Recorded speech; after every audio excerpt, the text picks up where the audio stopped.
हमारा राष्ट्रगान दिया, लेकिन राष्ट्रगान के साथ हमें राष्ट्रगीत भी दिया।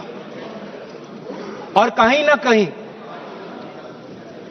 मैं इस समय पर, क्योंकि स्वतंत्रता सेनानियों का उल्लेख किया गया, स्वतंत्रता संग्राम का उल्लेख किया गया, उस समय के कवि, लेखक जिन्होंने ऐसे शब्दों का प्रयोग किया, ऐसे कविताएं रची, ऐसे गीत रची,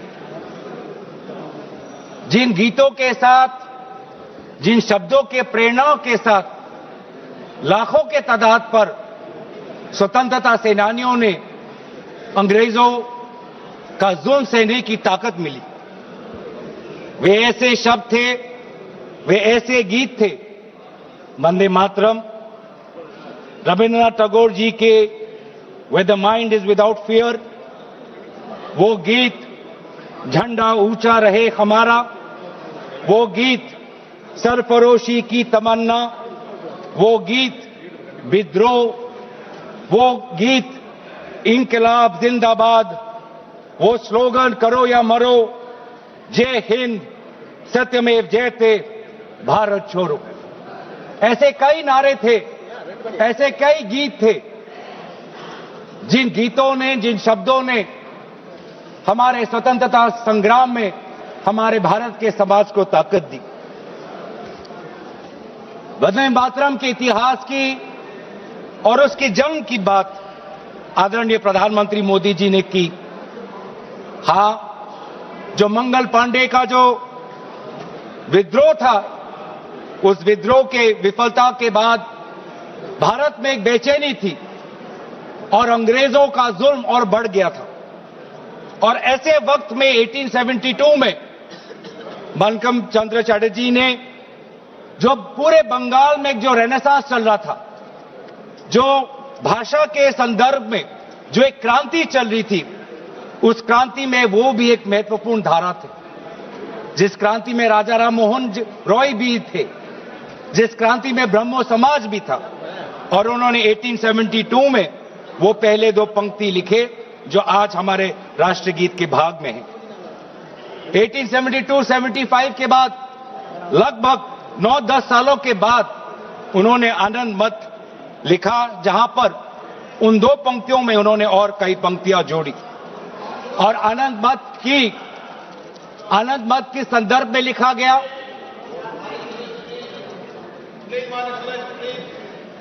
आनंद मत उस संदर्भ में लिखा गया जिस समय ईस्ट इंडिया कंपनी इस प्रकार के टैक्स हमारे किसानों पर लगा रही थी कि जीना बहुत मुश्किल हो गया था।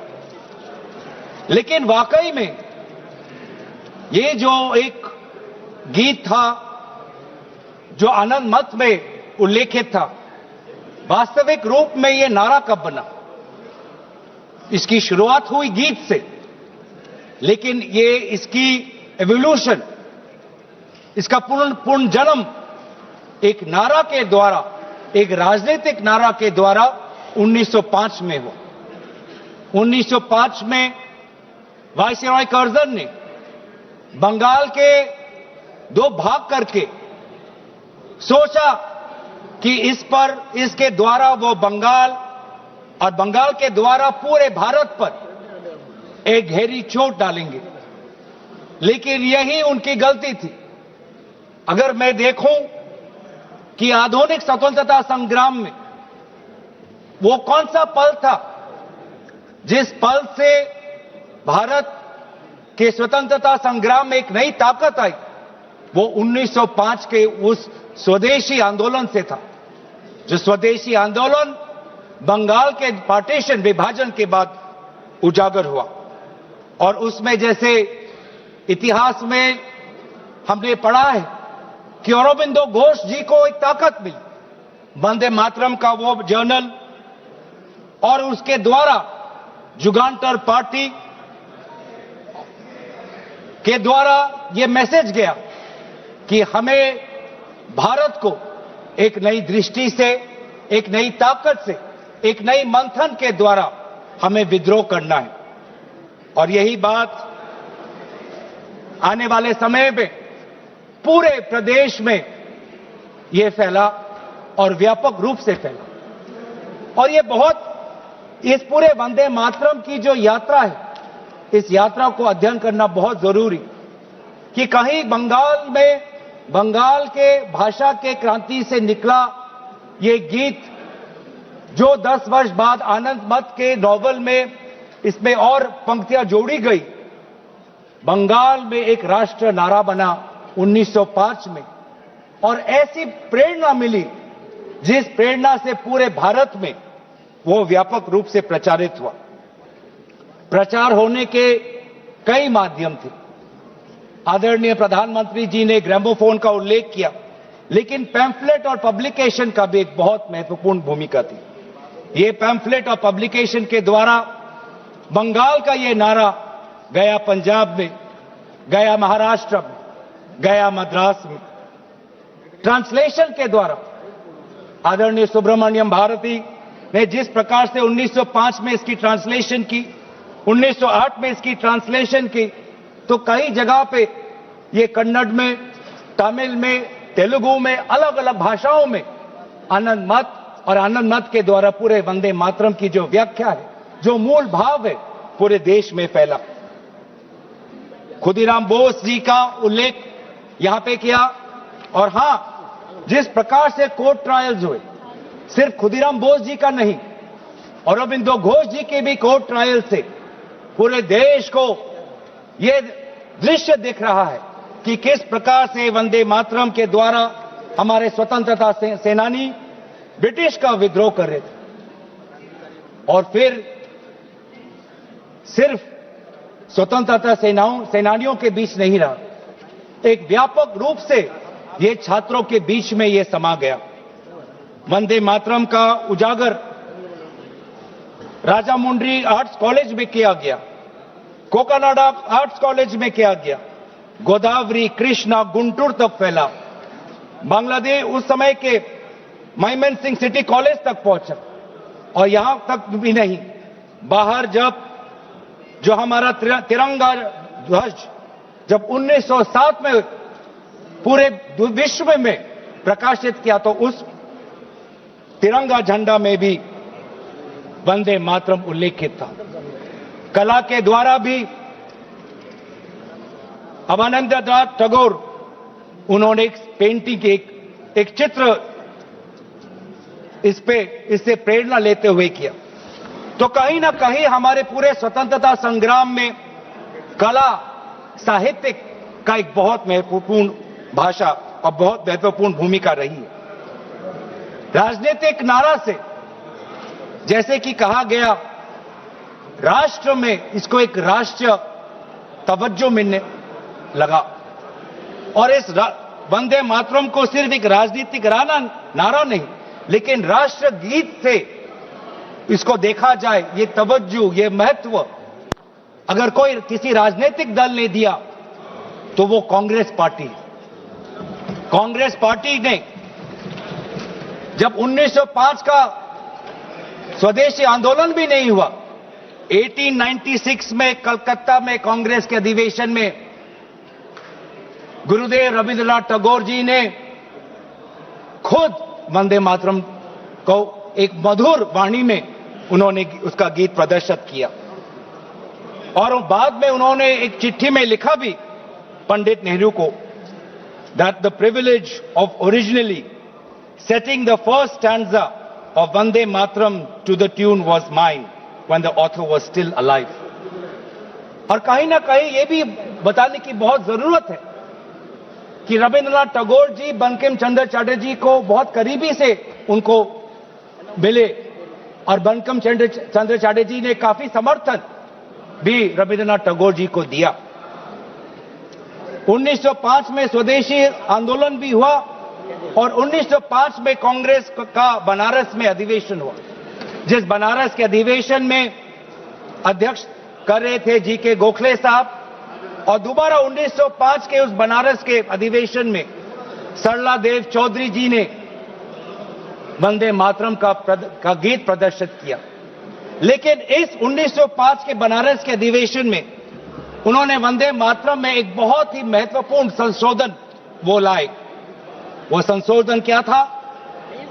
जनसंख्या की। जो ओरिजिनल वंदे मातरम था, उस वंदे मातरम में जिस जनसंख्या का उजागर किया था वो था 7 करोड़ का। क्योंकि उस समय बंकिम चंद्र चटर्जी जिस संदर्भ में लिख रहे थे तो वो बंगाल के संदर्भ में लिख रहे थे, जिसमें बिहार भी था, उड़ीसा भी था, असम भी था, और इसीलिए उस संदर्भ में उन्होंने लिखा 7 करोड़।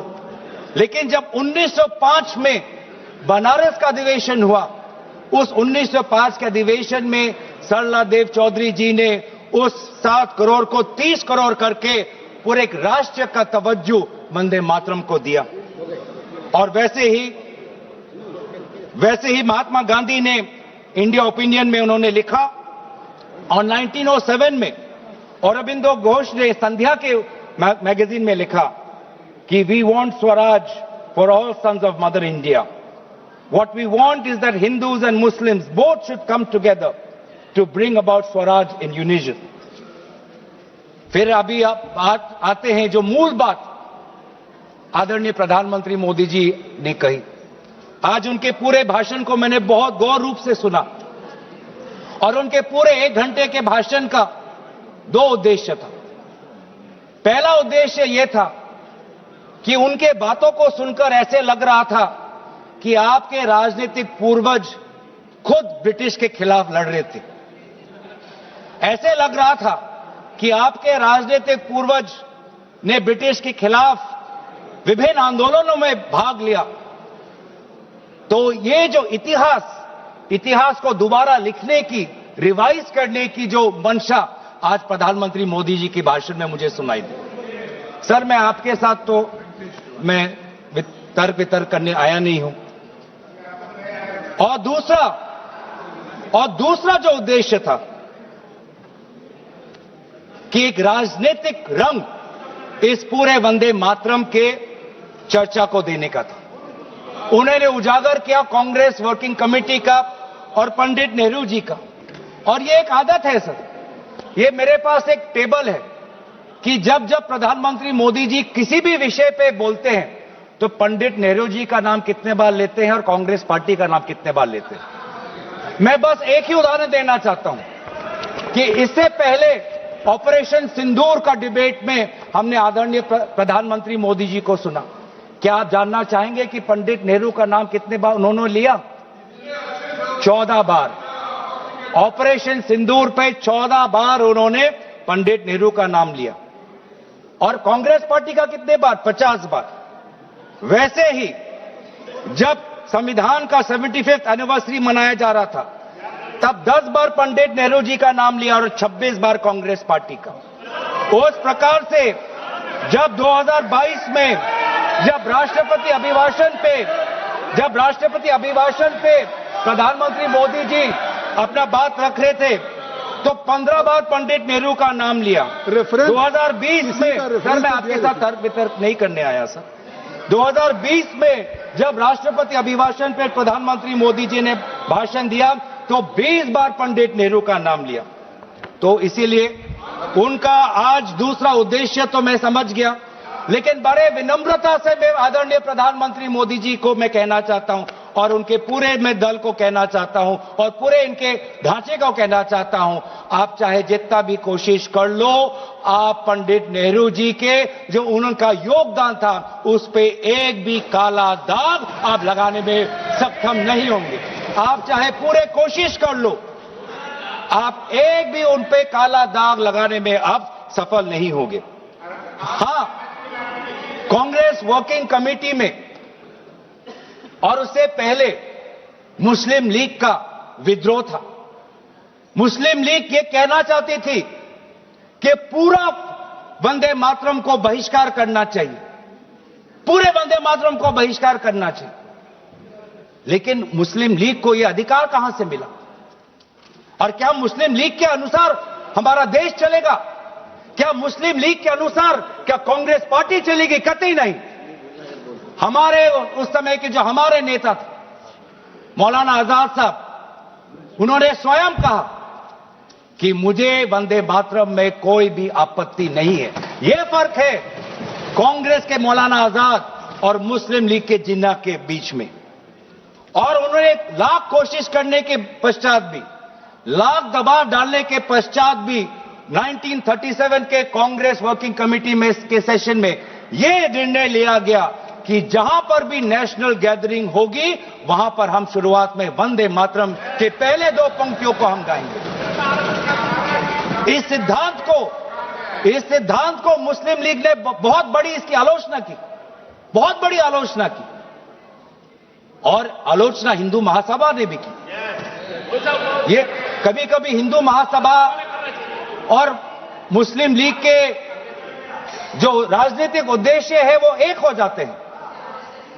हिंदू महासभा और मुस्लिम लीगों ने दोनों वंदे मातरम को एक विशेष राजनीतिक रूप से देखा, और मुस्लिम लीग और हिंदू महासभा ने दोनों ने कांग्रेस पार्टी की आलोचना की। लेकिन कांग्रेस पार्टी अगर चलेगी तो किसी हिंदू महासभा या किसी मुस्लिम लीग की नहीं, भारत के जो हमारे आबादी है, भारत की जो हमारी जनसंख्या है, भारत में जो वंदे मातरम के जो मूल भाव है उसके साथ। मूल भाव, आप बार बार वंदे मातरम की आप बात कर रहे थे आदरणीय प्रधानमंत्री जी। वंदे मातरम किस संदर्भ में लिखा गया? ब्रिटिश के विद्रोह में वंदे मातरम का नारा कब लगाते थे? जब हम ब्रिटिश के अंदर हम खौफ पैदा करना चाहते थे। वंदे मातरम का नारा कब लगाते थे? जब हम ब्रिटिश को बताना चाहते थे कि हम डरेंगे नहीं, हम झुकेंगे नहीं। तो यह था मूल भाव वंदे मातरम का, ब्रिटिश के विद्रोह करने का। मैं पूछना चाहता हूं कि आपके राजनीतिक पूर्वजों ने वंदे मातरम की इस मंशा को आपने कब पूरा किया? कब आपने ब्रिटिश का विद्रोह किया? कब किया? अब वंदे मातरम का उद्देश्य था कि ब्रिटिश को के बीच में डर फैलाना। मैं पूछना चाहता हूं कि आपने उस मंशा को कब पूरा किया? 1937 की आप बात करते हैं और 1937 में आपको आपत्ति है, तो मैं पूछना चाहता हूं कि 1942 में जब भारत छोड़ो आंदोलन था तब आपके राजनीतिक पूर्वज कहां थे? अगर आपको लगता है कि वंदे मातरम के साथ कांग्रेस पार्टी ने उसको दुर्बल करने की एक साजिश की, तो मैं पूछना चाहता हूं कि आपने जब वंदे मातरम का जो मूल उद्देश्य था कि अंग्रेजों भारत छोड़ो, तो उस भारत छोड़ो के आंदोलन में आप लोग कहां थे? क्या इतिहास गवाह नहीं कि आपके राजनीतिक पूर्वज में उनका नाम नहीं लेना चाहता, कि उन्होंने खुद कहा था कि इस आंदोलन में भाग नहीं लेने का। खुद बोलते थे, दूसरे खुद उन्होंने कहा कि इस आंदोलन में भाग नहीं लेना। और बंगाल में आपके जो राजनीतिक आपके गुरु हैं, मैं उनका नाम भी लेना नहीं चाहूंगा, पर उन्होंने भी खुद कहा था कि भारत छोड़ो आंदोलन में भाग नहीं लेना चाहिए।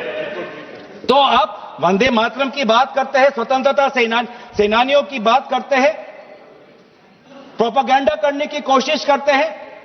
जो कांग्रेस वर्किंग कमेटी पंडित नेहरू ने जी के सबके साथ जो विचार विमर्श किया, उसमें सब शामिल थे। उसमें शामिल थे रविंद्रनाथ टैगोर जी, जिन्होंने स्वयं कहा कि जो पहले दो स्टैंजाज हैं वो इतने मधुर हैं, उसमें इतनी ताकत है, जो पूरा सारांश है वंदे मातरम का वो पहले दो स्टैंजाज में। और पंडित नेहरू जी ने भी उस वर्किंग कमेटी में कहा, उस रेजोल्यूशन में, पंडित नेहरू जी को मैं कोट करना चाहूंगा, the words Vande Mataram became a slogan of power which inspired our people and a greeting which ever reminds us of our struggle for national freedom. ये है पंडित नेहरू जी और कांग्रेस पार्टी की मूल भाव वंदे मातरम के पक्ष में। और जिस मुस्लिम लीग ने कहा कि पूरे वंदे मातरम को बहिष्कार करो, उस मुस्लिम लीग को दोबारा करारा जवाब हमने हमारे कॉन्स्टिट्यूएंट असेंबली में दिया 1950 में 24 जनवरी को, जब संविधान की जो बैठक हुई थी उसके अंतिम दिन पे हमने कहा कि हम मुस्लिम लीग की बात नहीं सुनेंगे, हम वंदे मातरम को नेशनल सॉन्ग का हम ये तवज्जो हम देना चाहेंगे। और यही हमारे बंगाल के प्रति हमारा आभार था कि उसी कॉन्स्टिट्यूएंट असेंबली में कहा, यह सिद्धांत लिया गया कि जन गण मन हमारा नेशनल एंथम होगा और वंदे मातरम हमारा नेशनल सॉन्ग होगा। और ये पूरे सिद्धांत के साथ कौन कौन इसके साथ सहमत थे? राजेंद्र प्रसाद जी सहमत थे, सी राजागोपालाचारी जी सहमत थे, जीबी पंत साहब सहमत थे, मौलाना आजाद जी सहमत थे, रविशंकर शुक्ला जी सहमत थे। तो ये है आज इतिहास। वास्तविक में अगर मैं बोलूं कि आपके पार्टी ने कभी बंगाल को समझने की कोशिश ही नहीं की। सत्ता के लालच में आपने कभी बंगाल को समझा ही नहीं। बंगाल की भक्ति को मैं उनके साथ तर्क वितर्क नहीं करने आया। पॉइंट ऑफ ऑर्डर, मैं उनके साथ तर्क वितर्क नहीं करने आया। मैं तर्क वितर्क नहीं रहा और मैं यील्ड करना नहीं चाहता। पॉइंट ऑफ ऑर्डर मैं यील्ड करना भी ये नहीं चाहता। स्पीकर का डायरेक्शन 114 और 115 ये इतिहास को गलत करे। जब भारत अलग हो गया सर, भारत का विभाजन हो गया, मुस्लिम लीग ने जब पाकिस्तान बना दिया 15 अगस्त 1947 को, जब भारत और पाकिस्तान का बंटवारा हो गया, तो मुस्लिम लीग किस कॉन्स्टिट्यूएंट असेंबली में था जिस 24 जनवरी 1950 की वो ये डिबेट है सर। अगर आप मुझे बोलने देंगे तो मैं इनसे कहूंगा कि जैसे हमने आदरणीय मोदी जी को सुना, आप भी सुनने का धैर्य रखें। धैर्य की कमी मत दिखाइए, संयम की कमी अब मत दिखाइए। हमने संयम दिखाया, हमने धैर्य दिखाया, अब आपकी बारी है। आपने बंगाल को कभी समझा नहीं, आपने बंगाल की भक्ति को नहीं समझा, आपने बंकिम चंद्र चटर्जी को नहीं समझा। बंकिम चंद्र चटर्जी की जो विचार थे, ये पूरा जो विज्ञान को लेके जो उनके विचार थे, एक फ्री इंडिया को लेके जो उनकी विचार थी, आपने नहीं समझा। आपने रविंद्रनाथ टैगोर जी को नहीं समझा। आपके लिए तो सब कुछ बांग्लादेशी।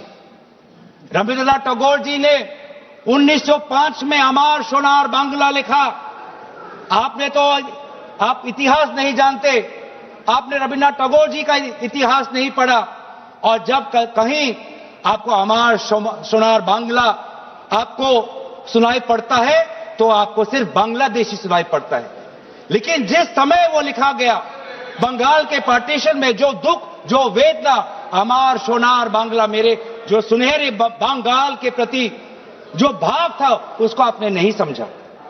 आप कभी दिल्ली में अगर बंगाली भाषा सुनते हैं तो उसको भी बांग्लादेशी कह देते हैं, जो वास्तविक में बंगाल लोगों की जो समस्या है, असम में बंगाल लोगों की जो डी वोटर की समस्या है, आज 10 साल आपका डबल इंजन हो गया, आपने असम में डी वोटर की समस्या को समाधान नहीं किया। असम में बंगाल के लोग आज अपने आप को भारतीय नागरिक कहना चाहते हैं, लेकिन आपने ऐसा कानून लेके आए हैं, अब असम में बंगाल के लोग अपने आप को भारतीय नागरिक नहीं, अपने आप को बांग्लादेशी का प्रमाण सरकार को देना पड़ रहा है। ये है आज। इसीलिए ना आप बंगाल को समझे, ना आपने राष्ट्र को समझा। ये हम कह रहे हैं ना, राष्ट्रगीत,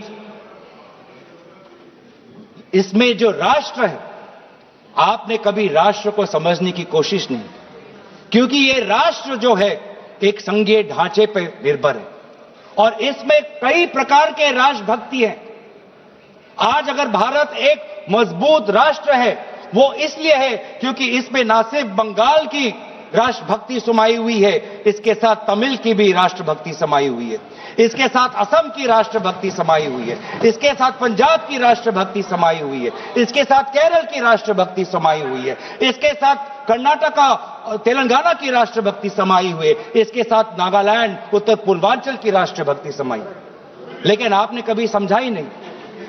हमारे सारे प्रदेशों की राष्ट्रीय भक्ति समाई हुई है, तब जाके भारत को हम एक मजबूत राष्ट्र बना सकते हैं। आपने कभी हमारे राष्ट्र में हमारे राष्ट्र में धर्म अनेक, वो आप ले लीजिएगा, अखिलेश जी आप ले लीजिए। हमारे राष्ट्र में धर्म अनेक, रह गया वो आप लीजिए। हमारे राष्ट्र में भाषा अनेक, हमारे राष्ट्र में प्रांत अनेक, लेकिन हमारे राष्ट्र में राष्ट्र ग्रंथ सिर्फ एक, वो है हमारे भारतीय संविधान। वो है हमारे भारतीय संविधान। पैगंबर अनेक, धार्मिक ग्रंथ अनेक, मंदिर अनेक, लेकिन राष्ट्र निर्माण के संदर्भ में सिर्फ एक ही ग्रंथ, वो है संविधान। और इस संविधान की सुरक्षा हम आज भी कर रहे हैं। आज राष्ट्र की बात आप करते हैं।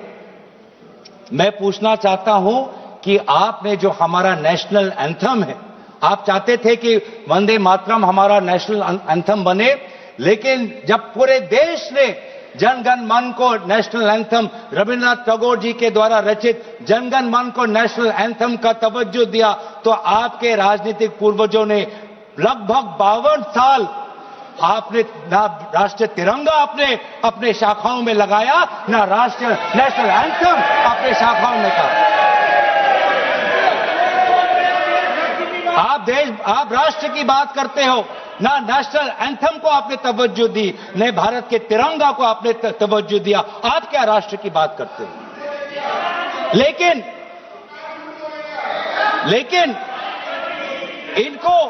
इनको सत्ता का, इनकी जो परिभाषा है सत्ता की, वो अलग है। इनको लगता है कि अगर सत्ता मिल गया तो पूरे राष्ट्र पर ये शासन चलाएंगे। यही फर्क है। मैं समझ, यही। धन्यवाद संजय जायसवाल जी, धन्यवाद। क्योंकि हमारे लिए सत्ता शासन का नहीं, हमारे लिए सत्ता सेवा का माध्यम है। सेवा का माध्यम, ये फर्क है। ये संजय जी को आप धन्यवाद दे रहे हैं। ये फर्क है। ये संजय जी को आप धन्यवाद दे रहे हैं। आपके साथ तो मैं नहीं करने, आपके साथ तो नहीं करना। ये फर्क है राजतंत्र और लोकतंत्र में। राजा शासन करना चाहता है और सेवक भारत के संविधान को सेवा करना चाहता है। ये फर्क है राजा और सेवक में। और आज यही हम देख रहे हैं कि आज हमारे भारत के लोग अनेक समस्या उठा रहे हैं, लेकिन उस समस्या का एक भी उल्लेख नहीं। सर, आज अगर हम राष्ट्र की बात कर रहे हैं, राष्ट्र के प्रति हमारे भक्ति की बात कर रहे हैं, सेवा के लिए धन्यवाद, राष्ट्र के प्रति आपकी सेवा के लिए धन्यवाद। सभापति महोदय, थोड़ा मुझे सुनिए। सभापति महोदय, मुझे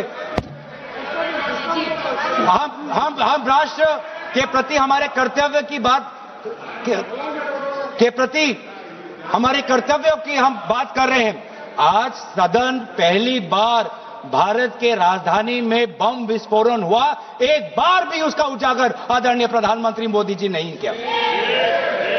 हम 150वीं जन्म जयंती वंदे मातरम की मना तो रहे, लेकिन क्या हम आज वर्तमान के भारत को सुरक्षा दे पा रहे हैं?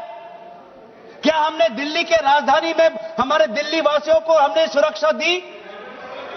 क्या हमने जम्मू कश्मीर में हमारे वहां के पर्यटकों को सुरक्षा दी? ये कर्तव्य नहीं है? हम कैसे मनाएंगे? ये वंदे मातरम भी चर्चा में है। सर, विकसित भारत की बात कर सकते हैं तो वर्तमान की बात भी कर ही सकते हैं। 2047 की बात कर सकते हैं तो 2025 की बात भी कर सकते हैं। वंदे मातरम के 150 वर्षों की यात्रा का आलोचना तो आज हम सुरक्षा की बात करते हैं। आज हम सुरक्षा की बात करते हैं। किसी की आलोचना नहीं की आज सभापति महोदय, प्रधानमंत्री ने किसी की आलोचना नहीं की। सभापति महोदय, इसलिए वंदे मातरम तक। सभापति महोदय, अगर वास्तविक में अगर 150वीं जन्म जयंती वंदे मातरम का पालन करना है तो हमें सुरक्षा देना होगा, स्वास्थ्य की सुरक्षा देनी होगी। आज दिल्ली में, पूरे उत्तर भारत में, गंगा तट पे जितने भी लोग हैं, किसान हो, श्रमिक हो, आज वो वायु प्रदूषण के कारण आज उनका वो सांस नहीं ले पा रहे। आज आप देखिए कि हमारे सीमाएं सुरक्षित है। पहलगाम के बाद आज पाकिस्तान के जो फील्ड मार्शल है वो हमारे अमेरिका के राष्ट्रपति के साथ बैठते हैं। पाकिस्तान और अमेरिका के बीच में और करीबी बात आ गई है और करीब हो गए हैं, और आप लोग उस पर कुछ नहीं कह रहे। आज करेंसी, जब आपने एक टाइम पे कहा जब करेंसी बढ़ती है तो उम्र का उजागर है, आज तो भारतीय करेंसी, सर मैं आपके गौरव साथ गोगोई जी, मैं ऑपरेशन सिंदूर की चर्चा हो चुकी है, उस पे आप लोगों ने भी किया था और विपक्ष के दिया था। मुझे लगता है आज वंदे मातरम की 150 वर्षों की यात्रा है, आज इसको अगर इस चर्चा को किसी आरोप प्रत्यारोप से या विवादों से ऊपर रखें तो ज्यादा अच्छा होगा। सर 150वीं जयंती तो वर्तमान में मना रहे हैं, तो वर्तमान में भारत के प्रति जो हमारे कर्तव्य है उसकी बात ना करें तो हम कैसे करें। और इसीलिए आज करेंसी जिस करेंसी का आपने उजागर किया कि करेंसी जब बढ़ती है तो किसी का उम्र का उदाहरण मिलता है, आज तो 100 तक पहुंच गया करेंसी।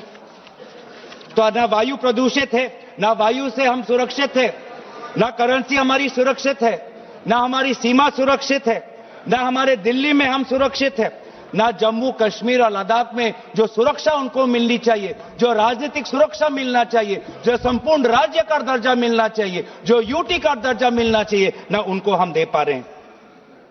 आज ना हमारा उद्योग सुरक्षित है, आज मोनोपोलीज के कारण आज आम ग्राहक आज बड़े बड़े उद्योगपति के पैर पे आज पड़ा हुआ है। इंडिगो के आज हम देख रहे हैं कि एक मोनोपोली आई, जिस मोनोपोली के कारण आज आम व्यक्ति आज रो रहा है, आज एक आम व्यक्ति आज उसके घर उजड़ गए।